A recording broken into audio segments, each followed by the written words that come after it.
الحمد لله رب العالمين الرحمن الرحيم مالك يوم الدين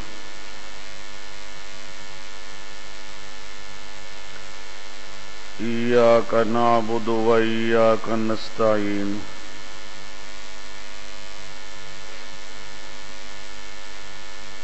اهدنا الصراط المستقيم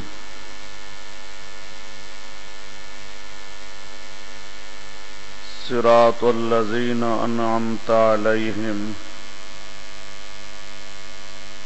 غير المغضوب عليهم ولا الضالين.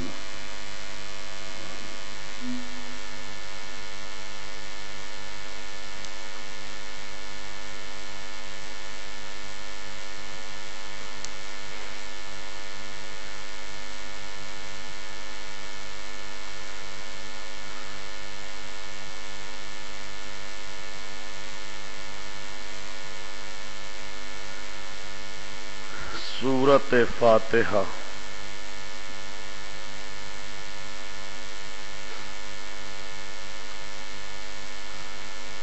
سورۃ فاتحہ کے مفسرین اہل سنت والجماعت نے مختلف نام لکھے ہیں. تفسیر ابن کثیر، تفسیر بیضاوی وغیرہ میں بڑے تفصیلی نام، پھر ہر ایک نام کی وجہ ذکر کی گئی ہے.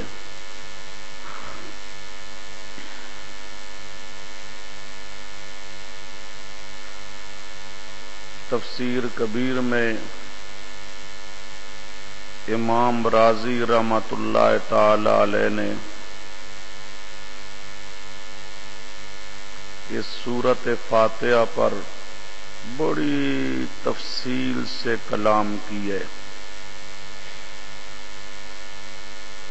امام رازی چونکہ علم کا ایک بہت بڑا سمندر تھا،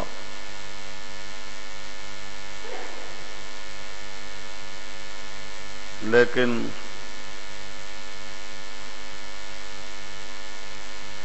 بڑا غریب تھا.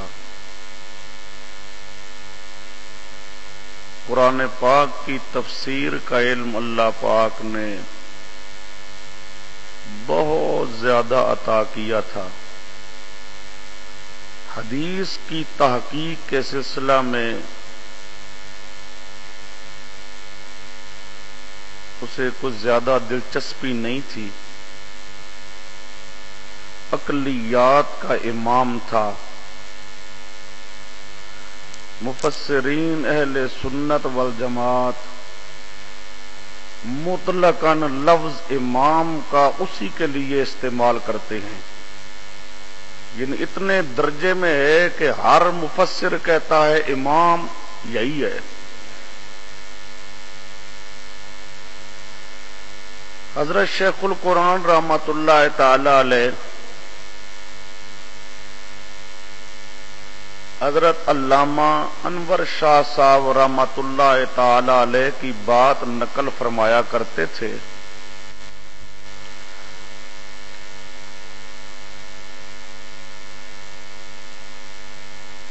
کہ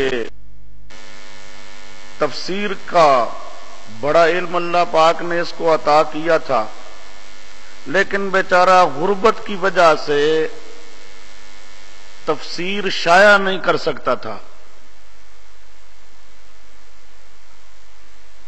سورۃ فاتحہ کی جب تفسیر لکھی، وہ تفسیر آپ دیکھیں، باقی تفسیروں کو بھی دیکھیں، لیکن امام رازی کی جو تفسیر ہے سورۃ فاتحہ کی تو بحث کرتا ہے، پتہ نہیں کہاں سے کہاں نکل جاتا ہے. جب پہلی جلد اس کی تفسیر کی شائع ہوئی تو اس کی تفسیر کی اتنی مقبولیت ہوئی کہ ہر ایک نے اس کو خریدنا شروع کیا اور ہر ایک کے سامنے امام رازی رحمت اللہ تعالی علیہ کا مقام ظاہر ہوا کہ واقعتاً یہ کیا شے ہے۔ حضرت شیخ رحمہ اللہ علامہ کشمیری سے نقل فرمایا کرتے تھے، وہی جو اتنا زیادہ غریب تھا، جب اس نے قرآن پاک کی تفسیر کی ابتدا کر دی، پھر اللہ پاک نے انعامات کی بارش کی ہے اس پر۔ تو علامہ کشمیری بھی فرمایا کرتے تھے اور حضرت شیخ بھی پھر فرمایا کرتے تھے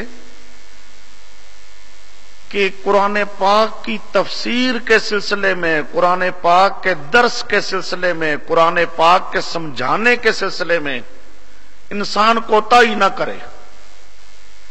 حضرت شیخ تو بہت زیادہ وصیت فرمایا کرتے تھے کہ قرآن کا کام کرو، ہر ایک کو قرآن کا ترجمہ پڑھاؤ۔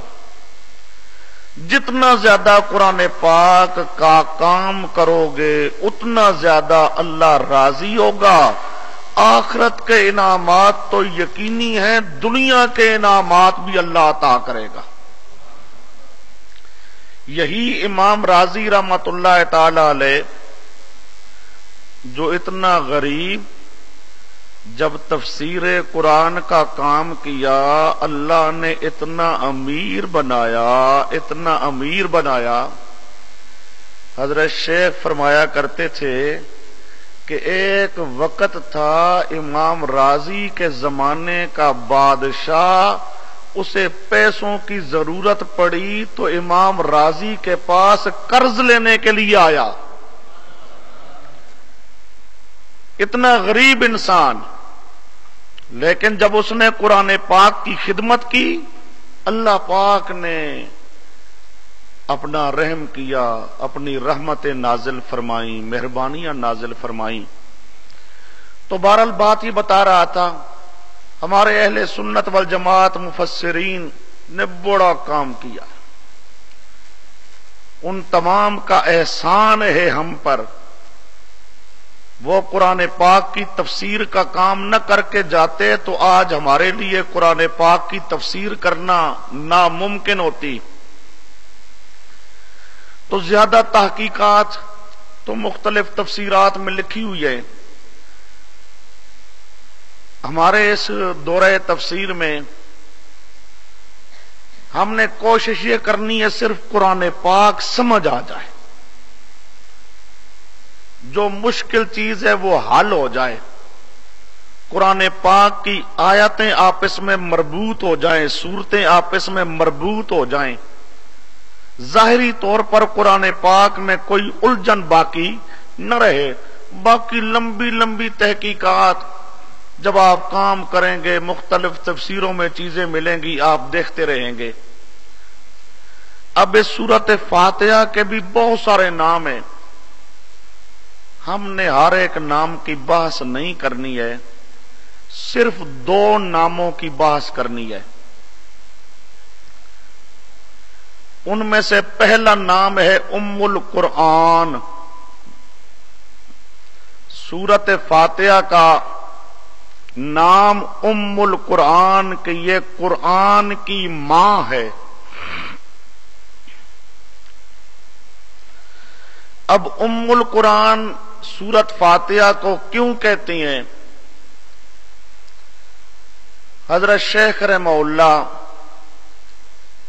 علامہ شبیر احمد صاحب عثمانی رحمت اللہ تعالی علیہ کی ایک تقریر بیان فرمایا کرتے تھے، اور دو تقریریں مولانا حسین علی صاحب رحمت اللہ تعالی علیہ کی۔ چونکہ علامہ شبیر احمد صاحب عثمانی بھی ہمارے حضرت شیخ کے استاد تھے، علامہ انور شاہ صاحب کشمیری بھی ہمارے حضرت شیخ کے استاد تھے، مولانا حسین علی صاحب بھی حضرت شیخ کے استاد تھے۔ تو حضرت شیخ رحمہ اللہ جہاں مولانا حسین علی صاحب رحمت اللہ تعالی علیہ کی تحقیقات سنایا کرتے تھے، تو وہاں علامہ شبیر احمد صاحب عثمانی اور علامہ انور شاہ صاحب کشمیری، اسی طرح باقی اکابرین دیوبند، اللہ کی لاکھوں رحمتیں ہوں ان مردان مجاہدین پر، ان کی مختلف تحقیقات اور تفسیریں بھی سنایا کرتے تھے۔ تو ام القرآن کے سلسلہ میں پہلی تفسیر، پہلی تقریر علامہ شبیر احمد صاحب عثمانی رحمت اللہ تعالی علیہ کی۔ علامہ شبیر احمد صاحب عثمانی فرماتے ہیں کہ پورے قرآن میں 6 مضامین ہیں، پورے قرآن پاک میں مضامین 6 ہیں: توحید، رسالت، احکام، قیامت، ماننے والوں کے حالات، نہ ماننے والوں کے حالات۔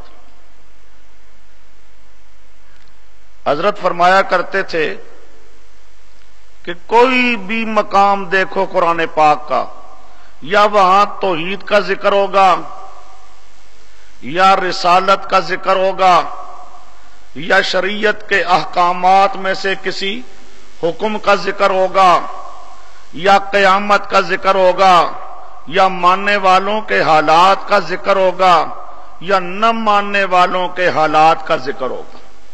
پورے قرآن پاک میں یہ 6 مضامین ہیں، اور یہی 6 مضامین سورۃ فاتحہ میں مختصر انداز پر اللہ پاک نے ذکر کیے ہیں۔ تو پورے قرآن پاک کے مضامین سورۃ فاتحہ کے اندر موجود ہیں، اس لیے سورۃ فاتحہ کو ام القرآن کہا جاتا ہے۔ فرماتے تھے یہ الحمدللہ رب العالمین الرحمن الرحیم مالک یوم الدین، یہ الحمدللہ رب العالمین الرحمن الرحیم، یہ بیان توحید۔ جو 6 مضامین ہیں، ان 6 مضامین میں سے الحمدللہ رب العالمین الرحمن الرحیم، اس میں بیان ہے توحید کا۔ مالک یوم الدین میں ذکر ہے قیامت کا،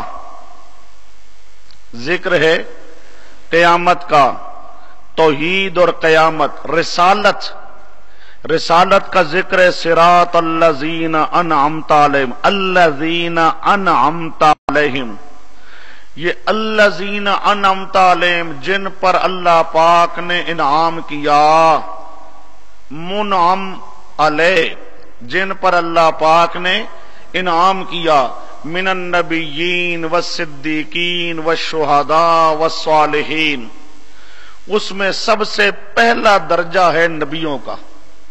منعم علیہ افراد، انعام یافتہ افراد، ان میں سب سے پہلا درجہ ہے انبیاء کرام علیہم الصلاۃ والسلام کا۔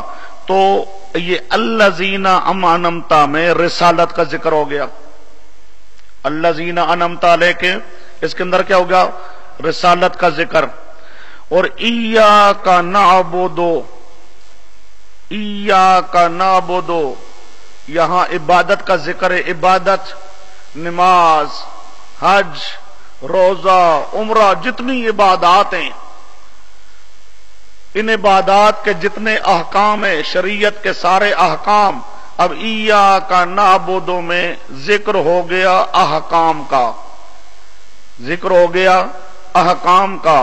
اور پھر آگے الذین انعمت علیہم، یہ ماننے والوں کے حالات، اور غیر المغضوب علیہم ولا الضالین، نہ ماننے والوں کے حالات۔ تو پورے قرآن پاک میں 6 مضامین ہیں علامہ عثمانی رحمت اللہ تعالی علیہ کی تقریر کے مطابق، اور یہ 6 کے 6 مضامین سورۃ فاتحہ میں مختصر طور پہ اللہ پاک نے ذکر کیے ہیں۔ تو اس اعتبار سے یہ سورۃ فاتحہ تمام قرآن پاک کے لیے ماں کی حیثیت رکھتی ہے، ام القرآن۔ یہ پہلی تقریر ام القرآن کے لیے دوسری تقریر، یہ دوسری اور تیسری تقریر مولانا حسین علی صاحب رحمۃ اللہ تعالی علیہ فرمایا کرتے تھے۔ ان میں دوسری تقریر جو ہے وہ ذرا مختصر ہے اور تیسری ذرا لمبی ہے۔ اب دوسری تقریر سمجھو۔ مولانا حسین علی صاحب رحمۃ اللہ تعالی علیہ فرماتے تھے کہ حضرت عبداللہ ابن عباس رضی اللہ تعالی عنہما انہوں نے فرمایا لکل شیء لباب، ہر چیز کا ایک مغز اور خلاصہ ہوتا ہے، اور قرآن پاک کا مغز اور خلاصہ ولباب القرآن الحوامیم، قرآن پاک کا خلاصہ 7 حامیم۔ حوامیم وہ صورتیں جن کے شروع میں لفظ آتا ہے حامیم، یہ 7 صورتیں ہیں قرآن پاک میں جن کے شروع میں لفظ آتا ہے حامیم حامیم، تو ان 7 کو کہا جاتا ہے حوامیم 7۔ حوامیم 7۔ عبداللہ ابن عباس رضی اللہ تعالی عنہ فرماتی ہیں کہ پورے قرآن پاک کا خلاصہ ہے 7 حامیم، 7 حامیم، اور 7 حامیموں کا مبدا ہے سورت زمر۔ 7 حامیموں کا مبدا ہے سورت زمر، اور اس سورت زمر اور 7 حامیموں کا پھر خلاصہ ہے سورت فاتحہ، ایاک نعبد و ایاک نستعین۔ پھر ایاک نعبد و ایاک نستعین اس کا خلاصہ ہے بسم اللہ، پھر بسم اللہ کا خلاصہ ہے بسم اللہ کی با، جو بائے استعانت ہے، جو بائے۔ اب ذرا آؤ 7 حامیموں کا مضمون کیا ہے، ذرا نکالو۔ حامیم مومن جو پہلی حامیم ہے،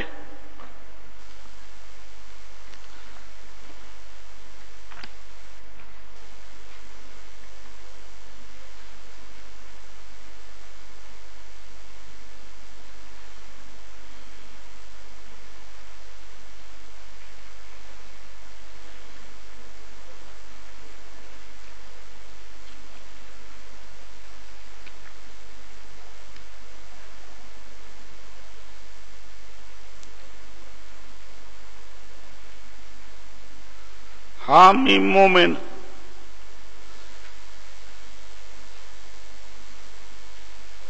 صفحہ 689، صفحہ 689۔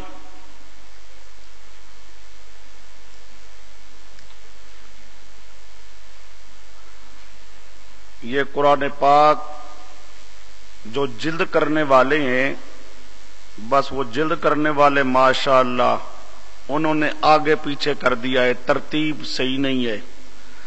یہ صفحہ 689 نکالو، 24واں پارہ حامی مومن صفحہ 689۔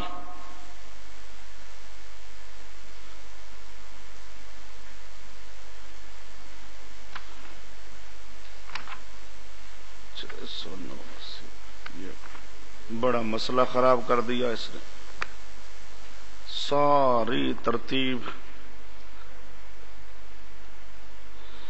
اس سے پہلے بلکہ آ جاؤ، یہ ادھر آپ کے شروع میں ذرا کچھ ہے، 679 نکالو، 679۔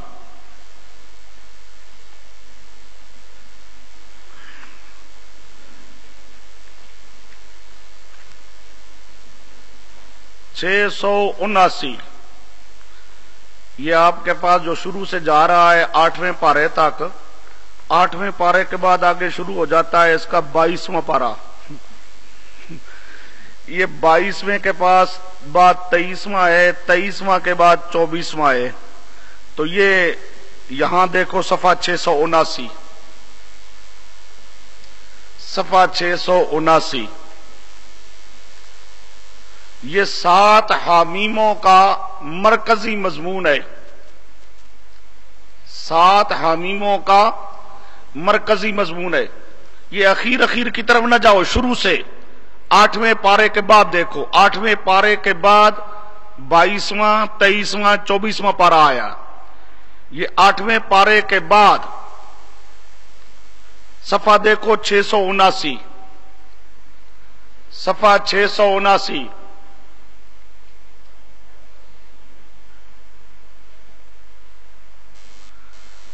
کوئی پتہ لگ گیا؟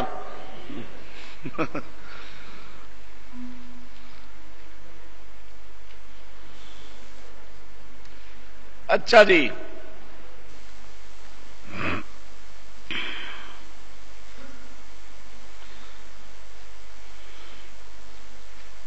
فادعوا اللہ مخلصین لہ الدین،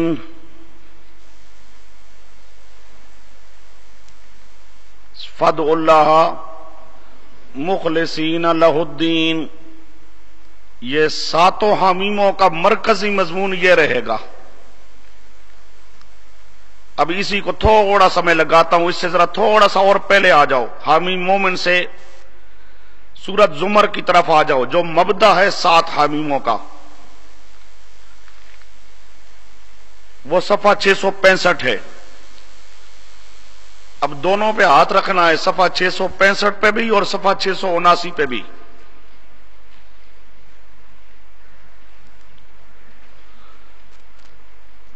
اسی سے تھوڑا سا پہلے آ جاؤ، 23واں پارہ ہے، سورت زمر ہے،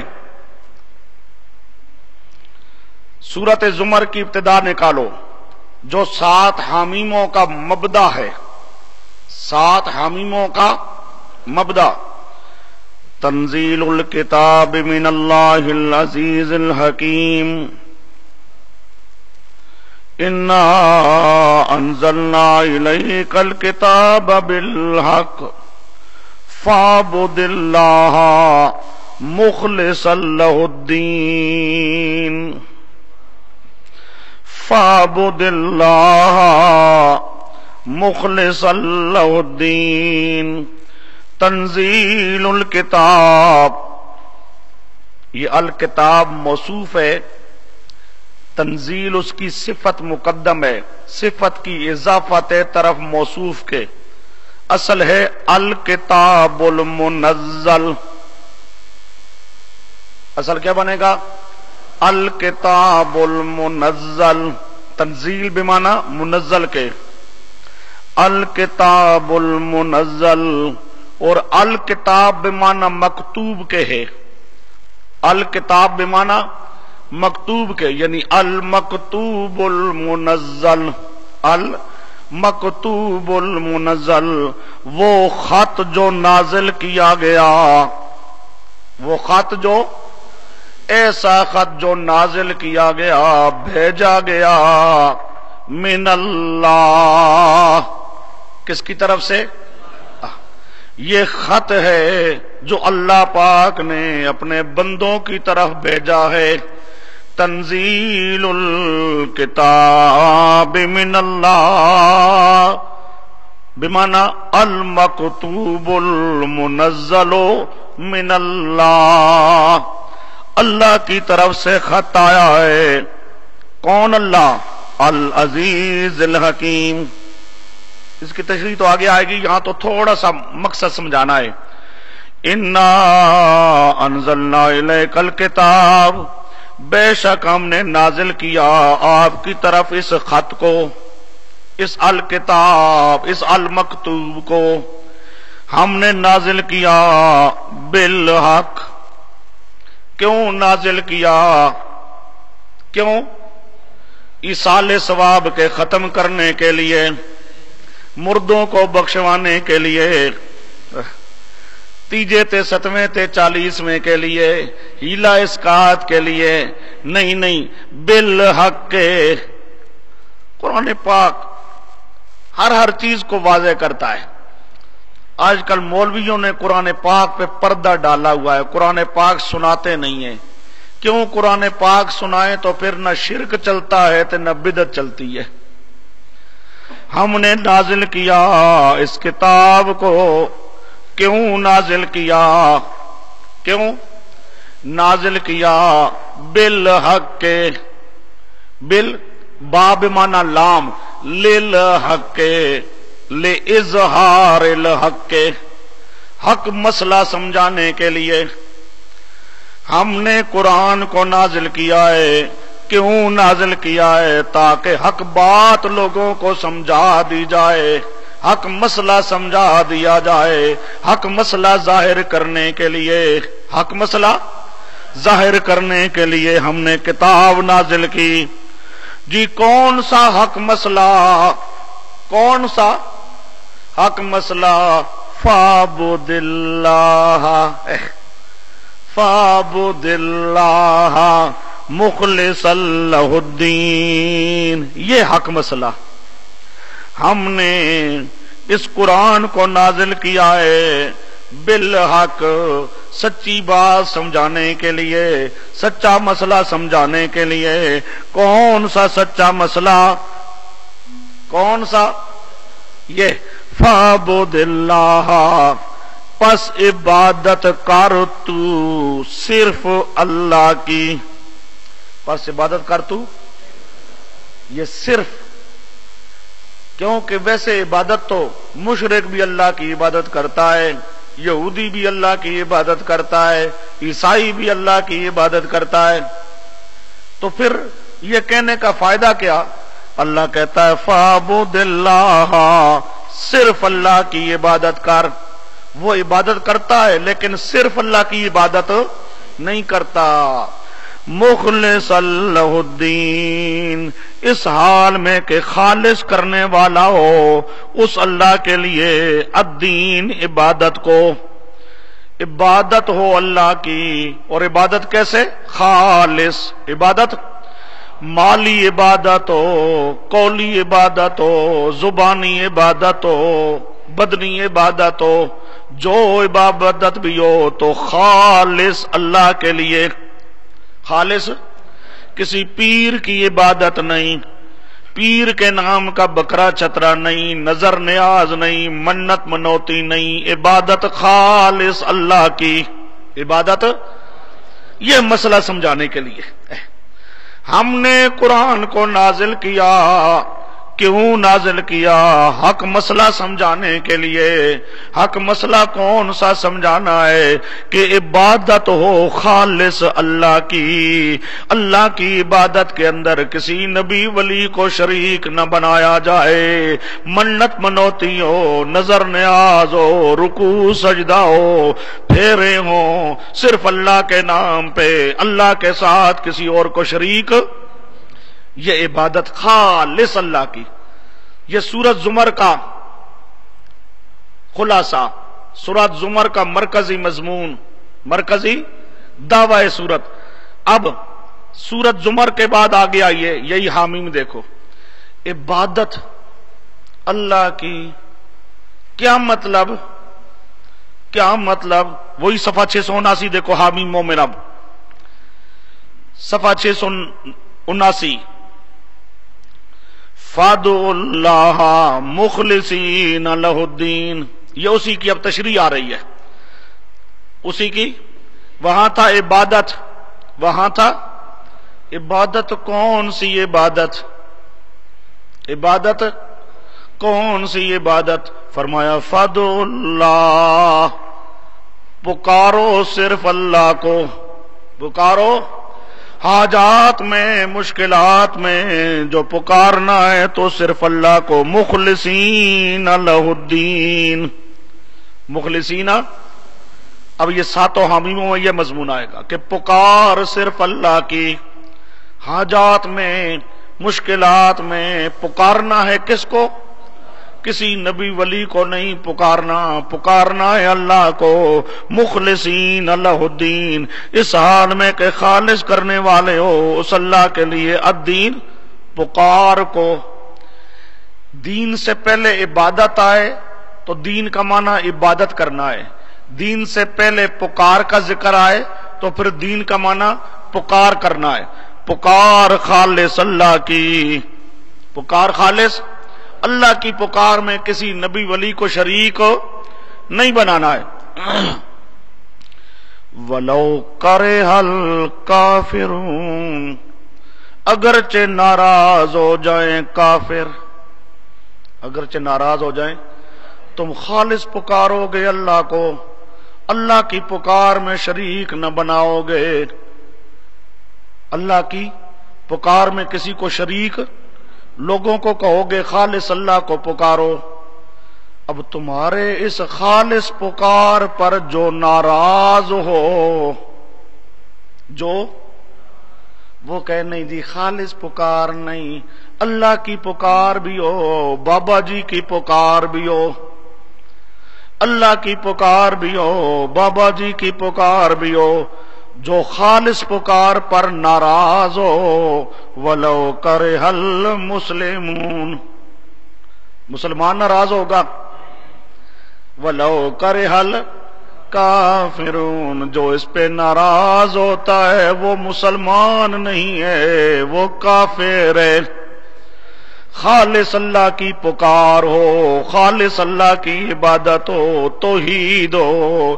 اس خالص پکار کے مسئلے پہ جو ناراض ہوتا ہے، مسجد کا صدر ہو، سیکٹری ہو، وہ کہے مولوی صاحب یہ مسئلہ نہ سنا، اس مسئلے پہ ناراض ہو. جو ناراض ہو تو سمجھو وہ مسلمان نہیں ہے، وہ کافر ہے. وَلَوْ كَرِهَ الْكَافِرُونَ، اگرچہ ناراض ہو جائیں، مکروہ سمجھیں، ناگوار سمجھیں کافر اس توحید کے مسئلے کو، خالص اللہ کی پکار کے مسئلے کو ناگوار جو سمجھے گا وہ کون ہوگا؟ یہ صاف لفظ ہیں قرآن پاک کے. ہمیں کوئی ضرورت نہیں ہے کسی پر فتوے لگانے کی، لیکن اللہ کا قرآن جہاں فتویٰ لگائے گا تو ترجمہ تو ہم نے اللہ کے قرآن کا سنانا ہے نا. وَلَوْ كَرِهَ الْكَافِرُونَ. اب سمجھو زمر میں کیا آ گیا؟ عبادت خالص اللہ کی. حامیم میں کیا آ گیا؟ پکار خالص. عبادت بھی صرف اللہ کی ہو، عبادت بھی صرف، اور پکارا بھی جائے صرف اللہ کو، پکارا بھی جائے صرف. یہی آ گیا ایاک نعبد، یہ سورت زمر والا ایاک، تے آگے جو سورت حامیموں کا تھا وَإِيَّاكَ نَسْتَعِينُ. سورت زمر مبدا ہے 7 حامیموں کا، 7 حامیموں کا مضمون خالص پکار اللہ کی. سورت زمر کا مضمون عبادت خالص اللہ کی، اور اس کا خلاصہ کیا آ گیا سورت فاتحہ میں ایاک نعبد و ایاک. اور تھوڑا سا بعض اوقات حضرت صاحب یہ بھی فرمایا کرتے تھے کہ پھر حامیموں کا خلاصہ نکالو.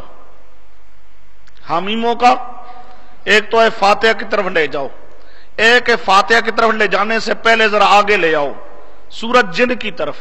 کہتے تھے 7 حامیموں کا خلاصہ سورت جن ہے. 7 حامیموں کا خلاصہ کیا ہے؟ ذرا نکالو. 29واں پارہ سورت جن.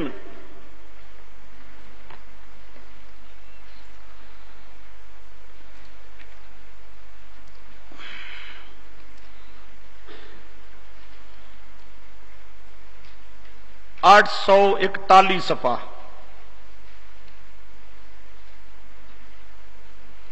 آٹھ 841 دیکھو ذرا. قُلْ إِنَّمَا أَدْعُو رَبِّي، آیت نمبر 20، آیت نمبر 20 سورت جن کی. قُلْ إِنَّمَا أَدْعُو رَبِّي، اے میرے پیارے پیغمبر آپ اعلان کر دیں انما ادعو ربی، میں تو پکاروں گا حاجات مشکلات میں ربی، صرف اپنے رب کو. میں تو حاجات اور مشکلات میں جو پکاروں گا، یہ انما حسر کا لفظ ہے. انما کیا ہے؟ حسر کا. گویا کہ اصل عبارت ہے ما ادعو الا ربی، ما ادعو الا ربی، میں تو نہیں پکاروں گا مگر صرف اپنے رب کو، صرف اپنے رب کو پکاروں گا. ولا اشرک بہ احدا، اور اللہ کی پکار میں کسی کو شریک نہیں بناؤں گا. ذرا انداز قرآن پاک کا دیکھو. انما ادعو ربی، رب ہی کو پکاروں گا. آگے یہ نہیں ہے کہ ولا ادعو احدا، ولا ادعو، یہ نہیں، لا ادعو کو تبدیل کر دیا گیا لا اشرکو. وہ سمجھو لا اشرے کو اشارہ کیا جا رہا ہے اللہ کے علاوہ کسی اور کو پکارا جائے تو یہ شرک ہے. اللہ کے علاوہ کسی اور کو پکارا جائے تو یہ قرآن پاک بالکل واضح سیدھا سادہ مسئلہ سمجھاتا ہے. جی خالص پکار کرنی ہے اللہ کی. ولا اشرک بہ احدا، اللہ کی پکار میں کسی اور کو شریک نہیں کرنا ہے. گویا کہ اللہ کے علاوہ کسی اور کو کوئی پکارتا ہے تو وہ کون ہے؟ مشرک، وہ شرک کرتا ہے. یہ اللہ پاک واضح کر رہا ہے سب کچھ. اب آگے ذرا دیکھو تھوڑا سا. قل انی لا املک لکم ضرا ولا رشدا. بلے بلے، او میرے محبوب پیغمبر اعلان کر کہ میں تو نفع نقصان کا مالک کوئی نہیں، میں تو نفع نقصان کا مالک کوئی نہیں. قل انی لن یجیرنی من اللہ احد. بلے بلے، میرے پیارے پیغمبر یہ بھی اعلان کر لن یجیرنی، ہرگز کوئی نہیں ہے بچا لے مجھ کو اللہ سے. اللہ سے اگر اللہ مجھ پر بھی ناراض ہو جائے. اب پیغمبر نے تو اللہ کی نافرمانی کرنی نہیں ہے، تنا اللہ نے ناراض ہونا ہے، تنا اللہ نے پکڑنا ہے، پر مسئلہ سمجھانا ہے. اللہ پاک کہتے ہیں میرے پیارے پیغمبر اعلان کر انی لن یجیرنی من اللہ احد. اور تم رہ گئے اگر میں بھی اللہ کی نافرمانی کروں اور میرا اللہ مجھ پہ ناراض ہو جائے اور ناراض ہو کے مجھے پکڑ لے تو مجھے بھی بچانے والا کوئی نہیں ہے. جب مجھے بچانے والا کوئی نہیں، مجھے بچانے والا، تو تم بھی سمجھو اگر شرک کرو گے، نافرمانی کرو گے، اللہ پکڑ لے گا، چھڑانے والا کوئی نہیں ہوگا. وَلَنْ أَجِدَ مِن دُونِهِ مُلْتَحَدًا، ایک تو مجھے بچانے والا کوئی نہیں ہوگا اور ہرگز نہیں پاؤں گا اللہ کے علاوہ ملتحدن، کوئی پناہ کی جگہ، کوئی بچائے گا بھی نہیں. اور میں خود اپنے آپ کو بچا لوں، کوئی پناہ کی جگہ ڈھونڈ لوں، میں خود بھی اپنے آپ کو بچا سکتا نہیں، کوئی پناہ کی جگہ مل سکتی نہیں. اور جب میں اپنے آپ کو نہیں بچا سکتا تو میں تمہیں بھی نہیں بچا سکتا. اس لیے اگر شرک کرو گے، کفر کرو گے، اللہ ناراض ہو جائے گا، تمہیں پکڑ لے گا، پھر اللہ کی پکڑ سے تمہیں چھڑانے والا کوئی نہیں ہوگا. یہ سورت جن خلاصہ ہے کس کا؟ سورت تمام حامیموں کا، کہ اللہ ہی کو پکارنا ہے، اللہ کی پکار میں کسی کو شریک نہیں کرنا ہے. اللہ کے علاوہ کسی اور کو پکارے گا تو وہ کون ہوگا؟ مشرک ہوگا. اور مشرک کو جب اللہ پکڑ لیتا ہے پھر بچانے والا کوئی نہیں ہوتا. اب آئیے سورت فاتحہ. یہ سورت فاتحہ کیا ہے؟ اس کا خلاصہ ایاک نعبد،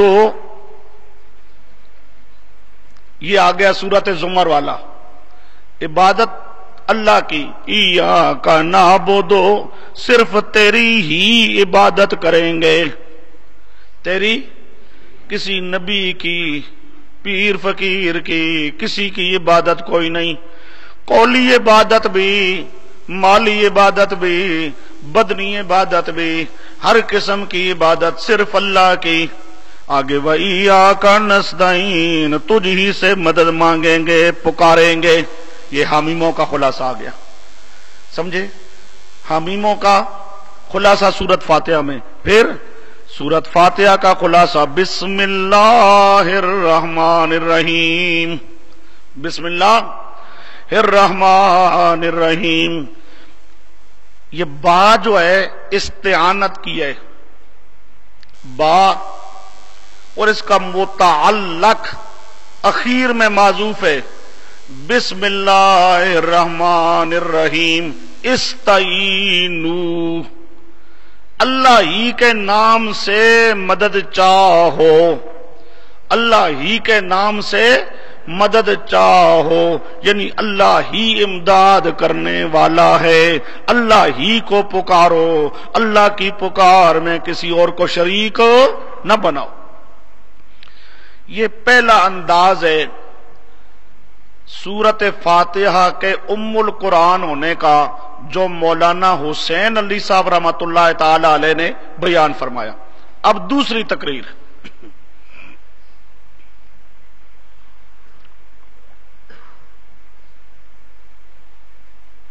دوسری تقریر جو مولانا حسین علی صاحب رحمۃ اللہ تعالی علیہ ام القرآن کے سلسلہ میں، کہ سورت فاتحہ تمام قرآن کی ماں ہے، کس طرح سمجھو ذرا۔ حضرت فرماتی ہیں کہ پورے قرآن پاک کے 4 حصے ہیں، پورے قرآن پاک کے 4 حصے ہیں۔ پہلا شروع ہوتا ہے فاتحہ سے سورت مائدہ کے اخیر تک، پہلا حصہ۔ دوسرا حصہ مائدہ کے بعد انعام سے شروع ہوتا ہے، سورت انعام سے چلتا ہے او جاتا ہے سورت بنی اسرائیل کے اخیر تک، سورت بنی اسرائیل کے اخیر تک دوسرا حصہ۔ پھر بنی اسرائیل کے بعد آگے ہے سورت کہف، سورت کہف، سورت کہف سے شروع ہوتا ہے تیسرا حصہ، اور وہ تیسرا حصہ جاتا ہے سورت سبا تک، پھر سورت سبا سے چوتھا حصہ شروع ہوتا ہے اخیر تک۔ 4 حصے ہیں، 4 سمجھو۔ چاروں حصوں میں جو پہلی سورت ہے، پہلی، اس کے شروع میں ہے لفظ الحمدللہ۔ اب یہ پہلا حصہ ہے الحمدللہ رب العالمین۔ آگے دوسرا حصہ شروع ہوگا سورت انعام سے، وہاں بھی الحمدللہ۔ آگے کیا ہے سورت انعام میں؟ اس کے بعد تیسرا حصہ شروع ہوتا ہے سورت کہف کے شروع سے، وہاں بھی الحمدللہ۔ چوتھا حصہ شروع ہوتا ہے سورت سبا سے، وہاں بھی الحمدللہ۔ 4 حصے۔ اب سمجھو، پہلے حصے میں مضمون ہوگا کہ خالق صرف اللہ ہے،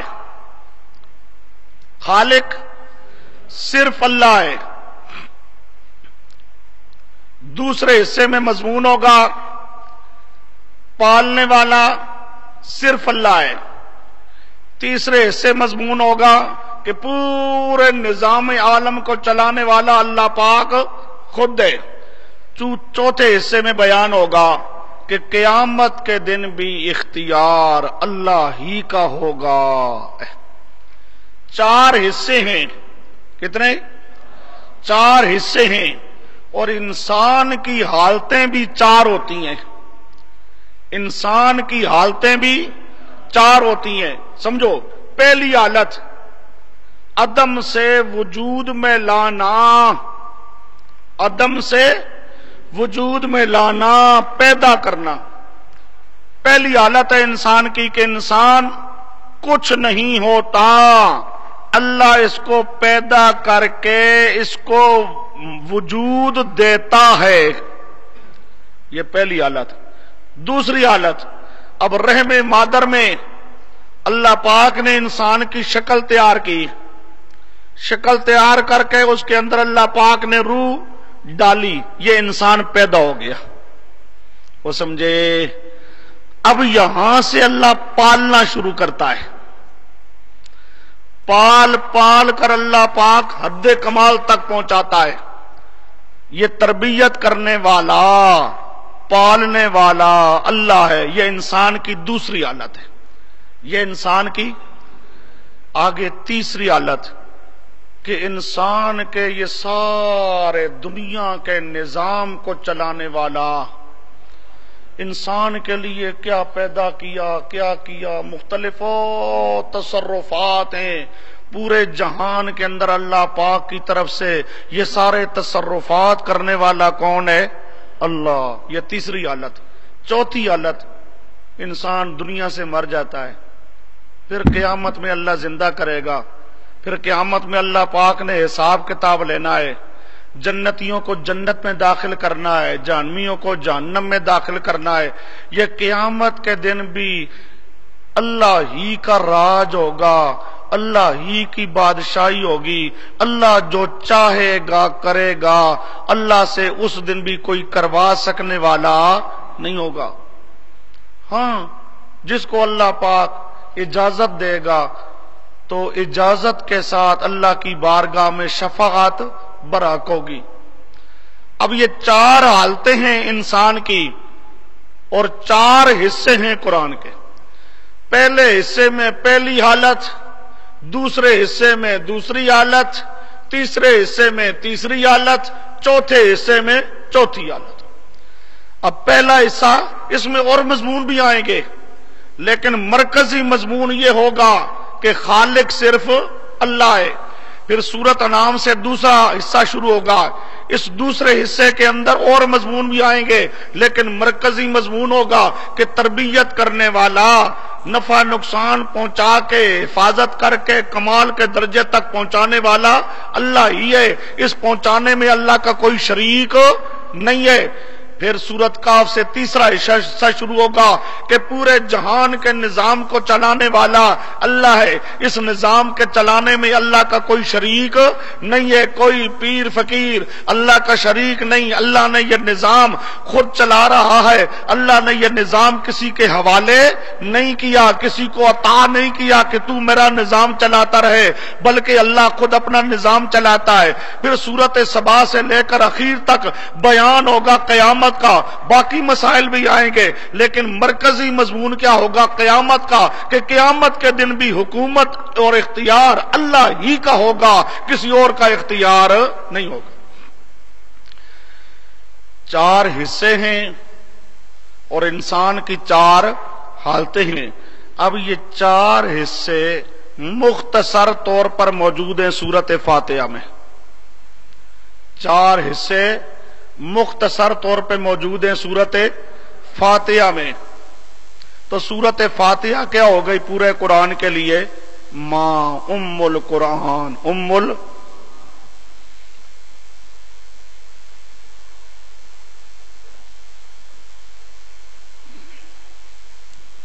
اچھا جی،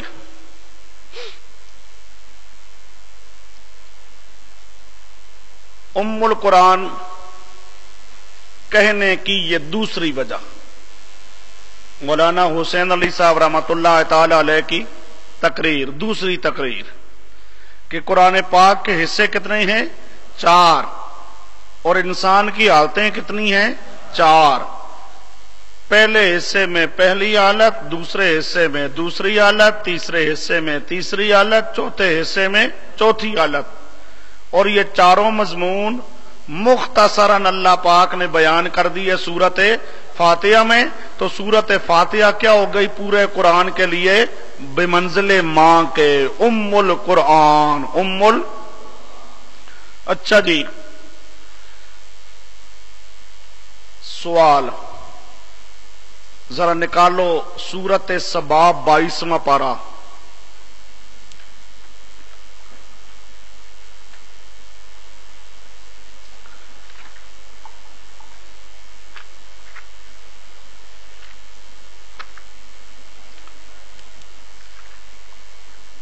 یہ ادھر شروع میں ہی ہے، یہ 8واں پارہ جہاں آپ کے پاس یہ ختم ہو رہا ہے، اس کے ساتھ آگے اس نے یہی شروع کیا ہے.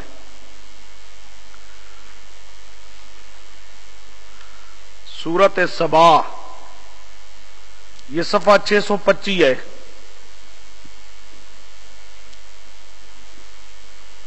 صفحہ 625.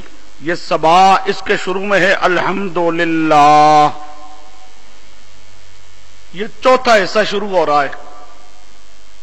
چوتھے حصے میں مضمون ہے قیامت کا. چوتھے حصے میں مضمون ہے سبا کے بعد اگلی سورت دیکھو فاطر ہے. یہ صفحہ 633. ساتھ ہی سورت فاطر کے شروع میں بھی لفظ ہے الحمدللہ. لفظ کیا ہے؟ اب سمجھو ذرا بات کو. 4 حصے ہیں قرآن پاک میں.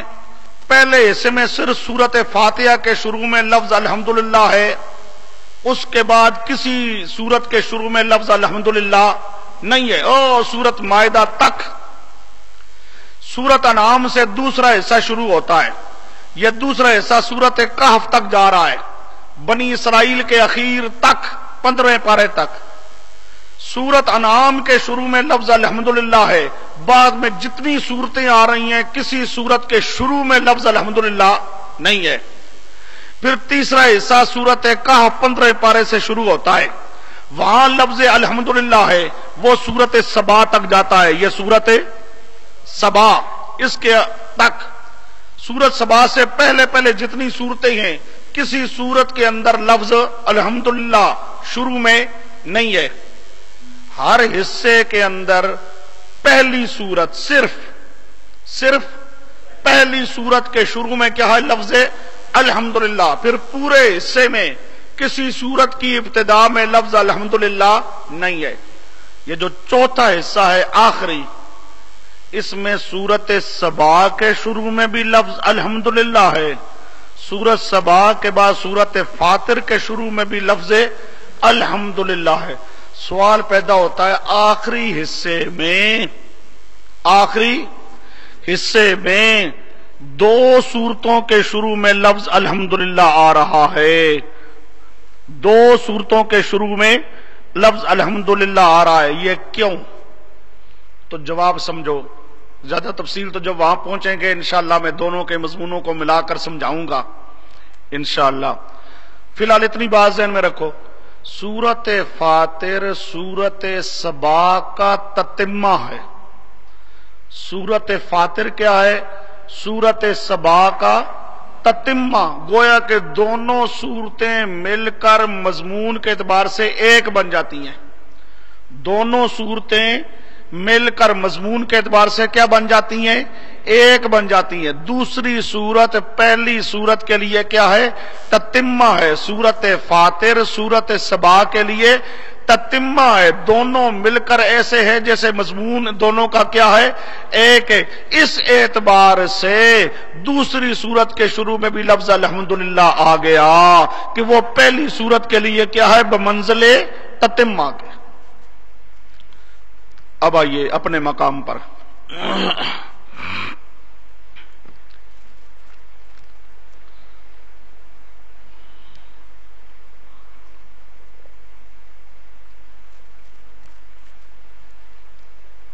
ام القرآن ہونے کی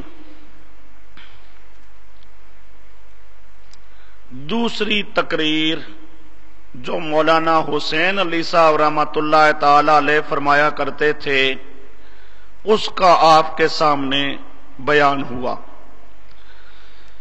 اب آئیے دوسرا نام ہے اس سورت کا تعلیم المسئلہ. تعلیم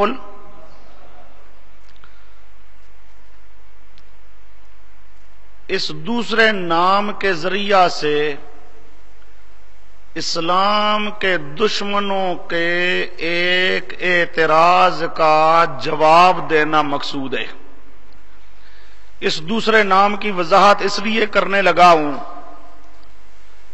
کہ دشمنان اسلام اعتراض کیا کرتے ہیں کہ یہ کتاب ہے اللہ کی، یہ کلام ہے کس کی؟ اللہ کی۔ اب کوئی مصنف ہو وہ اپنی تصنیف اپنی کتاب کے شروع میں اپنی تعریف خود نہیں کرتا۔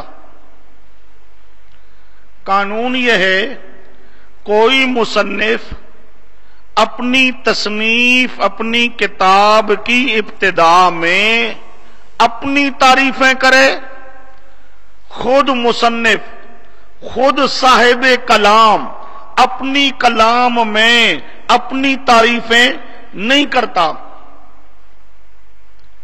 لیکن یہ قرآن جی دیکھو عجیب کلام ہے، شروع ہو رہی ہے الحمدللہ سے، شروع کے اندر ہی اللہ اپنی تعریفیں شروع ہو گیا، الحمدللہ رب العالمین الرحمن الرحیم مالک یوم الدین۔ حالانکہ قانون کیا ہے؟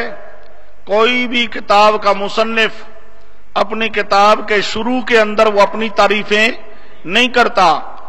لیکن یہ قرآن عجیب کتاب ہے کہ اس کتاب والا یعنی اللہ اپنی کلام کی ابتدا میں اپنی تعریفیں خود کر رہا ہے۔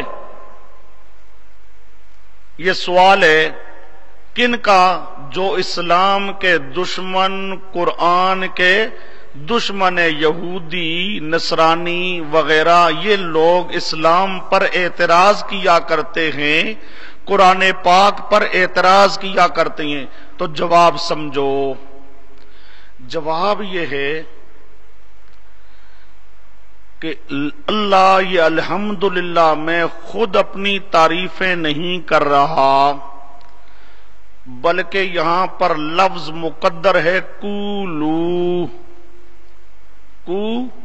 بسم اللہ سے پہلے قولو بسم اللہ الرحمن الرحیم، قولو الحمدللہ رب العالمین الرحمن الرحیم مالک یوم الدین، قولو ایاک نعبد قولو ایاک نستعین قولو اہدنا الصراط المستقیم۔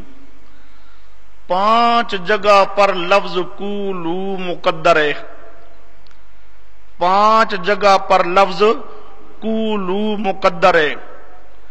یہ اللہ اپنی تعریفیں خود نہیں کر رہا، بلکہ اللہ اپنے بندوں کو اپنے سے مانگنے کا طریقہ سکھا رہا ہے کہ میرے بندو تم مجھ سے سوال کرو، تم مجھ سے مانگو، تو مانگنے کا طریقہ یہ ہے، مانگنے کا سوال کرنے کا طریقہ یہ ہے۔ اس لیے سورت کا نام ہے تعلیم المسئلہ۔ سورت کا نام کیا ہے؟ تعلیم المسئلہ۔ اس میں مسئلہ یعنی سوال کرنے کی تعلیم ہے، سوال کرنے کی تعلیم ہے۔ اللہ پاک نے اپنے آپ سے سوال کرنے کا طریقہ سکھایا ہے کہ میرے بندو تم مجھ سے سوال کرو، مجھ سے مانگو، تو مانگنے کا سوال کرنے کا طریقہ یہ ہے، یوں کہو قولو بسم اللہ، قولو الحمدللہ، قولو ایاک نعبد، قولو ایاک نستعین، قولو اہدنا الصراط المستقیم۔ تو اس میں اللہ پاک نے اپنے آپ سے سوال کرنے کا طریقہ سکھایا ہے، اس لیے اس سورت کا نام کیا ہے؟ تعلیم المسئلہ۔ تو اللہ پاک اپنی تعریفیں خود نہیں کر رہا، بلکہ اللہ پاک اپنے بندوں کو اپنے سے مانگنے کا طریقہ سکھا رہا ہے۔